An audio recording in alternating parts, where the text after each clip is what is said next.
सबसे पहले क़याम पाकिस्तान का ऐलान किस कंट्री में हुआ था? इस बारे में कोई नहीं जानता। क़याम पाकिस्तान का ऐलान किसने पढ़कर सुनाया? आप सब कुछ news.tv में जान सकेंगे।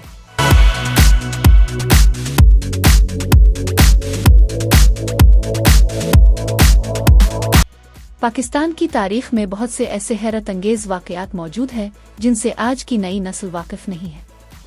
13 अगस्त 1947 की रात क़याम पाकिस्तान का ऐलान हुआ था। आपको ये सुनकर हैरत होगी, ये ऐलान पाकिस्तान में नहीं हुआ था, बल्कि ये ऐलान एक दुश्मन कंट्री में हुआ था। लेकिन ये एक हैरान कुन हकीकत है कि सबसे पहले क़याम पाकिस्तान ऐलान अल इंडिया रेडियो दिल्ली से हुआ था, न कि लाहौर से। रात के 12 बजे जब ऐलान किया गया कि ये रेडियो पाकिस्तान है, इस वक्त लाहौर स्टेशन के पास इतनी ताकतवर ट्रांसमीटर की सहूलत नहीं थी कि पूरे कंट्री तक आवाज़ पहुंच सके।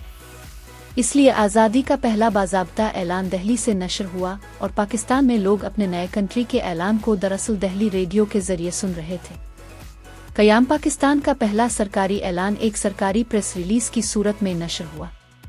इसमें बताया गया कि 15 अगस्त 1947 की रात 12 बजे से डोमिनियन ऑफ पाकिस्तान और वजूद में आ गया है। ये ऐलान अल इंडिया रेडियो दिल्ली के अंग्रेज़ी न्यूज़ रीडर जाहिदा बेगम और बाद अज़ां उर्दू नशरियात के लिए एक और अनाउंसर ज़हूर अज़हर ने पढ़कर सुनाया। इसी लम्हे पाकिस्तान दुनिया के नक्शे पर ज़ाहिर हुआ।